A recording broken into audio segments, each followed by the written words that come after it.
আবার আল্লাহ বলেন, যেমন মনে চায় তেমন জিকির তোমরা করো না। ফাযকুরুল্লাহা কামা আল্লামাকুম মা লাম তাকুনু তা'লামুন। তোমরা জানতে না, আল্লাহ তোমাদের জানিয়েছেন কেমন করে আল্লাহর নামের জিকির করতে হয়। যেমন আল্লাহ শিখিয়েছেন তেমন করে আল্লাহরে ডাকো। ঠিক কিনা বলেন? আল্লাহ তাআলা যেমন শিখিয়েছেন তেমন ভাবে আল্লাহ তাআলাকে ডাকতে হবে। ঠিক ওই পদ্ধতিতে আল্লাহ তাআলার নাম জপতে হবে। কোন পদ্ধতিতে সেটাও আল্লাহ বলে দিচ্ছেন।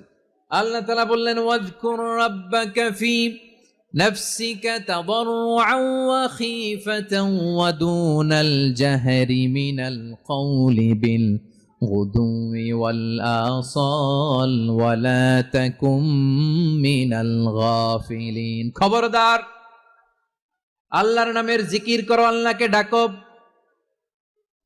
ফি নাফসিকা, মনে মনে, তাদাররুআন, সবিনয়ে, খাইফাতান, ভীত বিহবল চিত্তে, দুনাল জাহারি মিনাল কওল, অনুচ্চ স্বরে অনুচ্চ আওয়াজে। এভাবে আল্লাহর ডাকলে সেই ডাকা কবুল করে নিবে কে?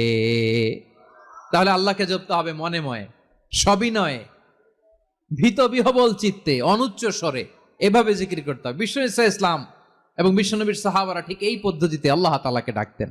তাহলে এই যে আল্লাহ তাআলার সুন্দর সুন্দর নামগুলো আছে, এগুলো ধরে আমরা আল্লাহ তাআলার জিকির করব, তার প্রশংসা করব, তার পবিত্রতা বর্ণনা করব।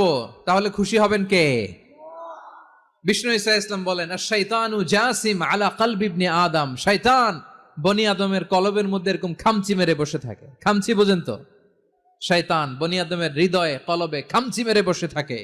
ফাইদা যাকারাল্লাহ খানাসা, যখন মানুষ আল্লাহর জিকির করে শয়তান দৌড়ে পালায়।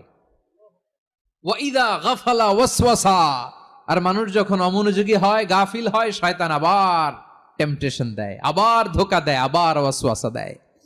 এজন্য বিশ্বনবী বলতেন, লা ইয়াজালু লিসানুকা রাতবান মিন যিকিরিল্লাহ।